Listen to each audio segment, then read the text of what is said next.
मौर्रखा 31 अगस्त 2022 मुताबिक 2 सफर मुजफ्फर 1444 हिजरी के Avadhnama vice addition में आपका खैर मकदम है। पेश खिदमत हैं अवधनामा में शाये खास खबरों की तलखीस।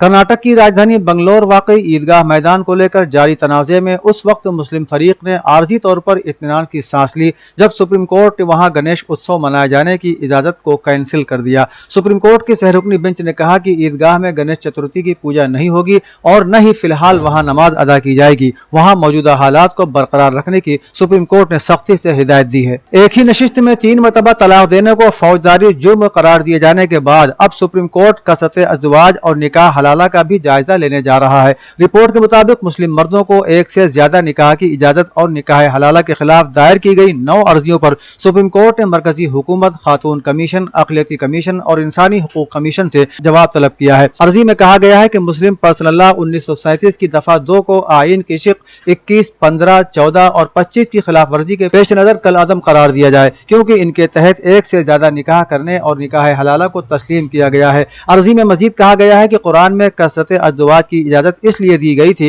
ताकि उन खवातीन और बच्चों को सहारा दिया जा सके जो उस वक्त लगातार होने वाली जंगों के बाद परेशान हाल थी, लेकिन इसका मतलब यह नहीं है कि इसकी वजह से आज के मुसलमानों को एक से ज्यादा खवातीन से निकाह करने का लाइसेंस हासिल हो गया है। सुप्रीम कोर्ट ने बाबरी मस्जिद के इन्हिदाम से वाबस्ता तमाम तौहीन अदालत की कार्रवाइयों को अब बंद करने का हुक्म दे दिया है। याद रहे कि साल 1992 में अयोध्या में बाबरी मस्जिद के इन्हिदाम को रोकने में उत्तर प्रदेश हुकूमत और उसके कई अफसरान नाकाम रहे थे, जिसे तौहीन अदालत करार देते हुए कई अर्जियां दायर की गई थी। जस्टिस संजय किशन कौल की सरबराही वाली बेंच ने राम जन्मभूमि बाबरी मस्जिद तनाज़े से मुताल्लिक सुप्रीम कोर्ट के 2019 के फैसले के पेश नजर दरखास्तों को बंद करने का हुक्म दिया है। ख्याल है कि इस मामले में तौहीन अदालत के मुकदमे का सामना करने वाले बीजेपी के लीडर और यूपी के साबिक वजीर आला कल्याण सिंह को 1 दिन कैद की सजा भी सुनाई गई थी।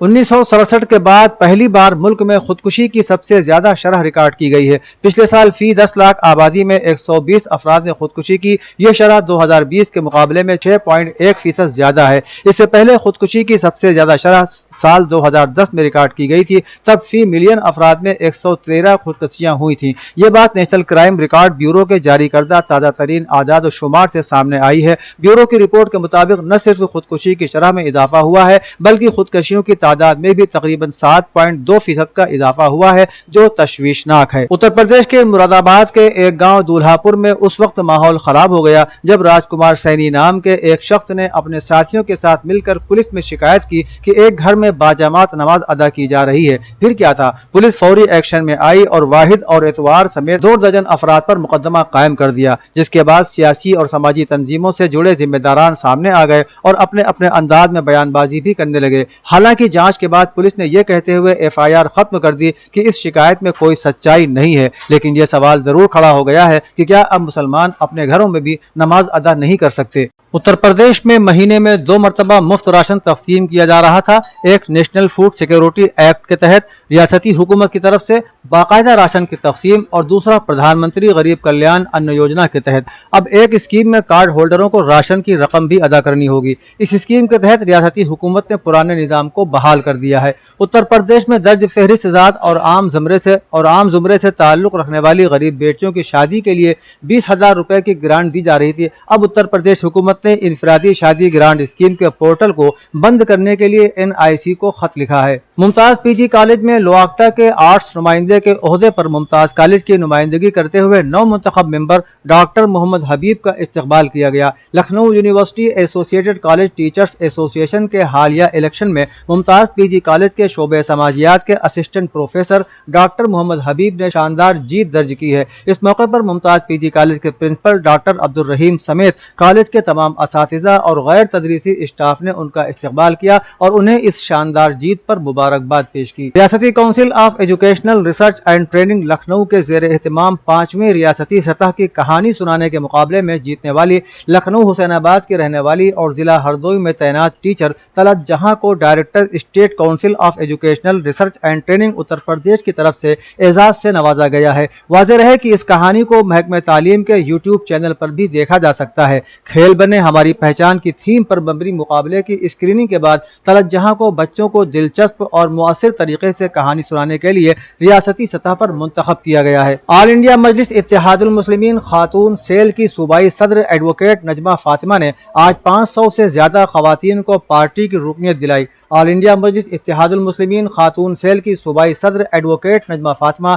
آج بندیل کھنڈ کے 2 روزہ دورے پر جھانسی پہنچی، جہاں انہوں نے بندیل کھنڈ صدر صادق علی کی قیادت میں 500 سے زائد خواتین کو پارٹی کی رکنیت دلائی اور کئی عوامی جلسوں میں خطاب کیا۔ اس موقع پر بلدیاتی انتخاب کو لے کر زوردار تیاریوں کی بات بھی ابھر کر سامنے آئی ہے۔ بی ایس پی سپریمو مایاوتی آنے والے بلدیاتی انتخاب میں یوپی میں کھوئی ہوئی سیاسی طاقت کو واپس پانے کے لیے ایک نیا داؤ آزما سکتی ہیں۔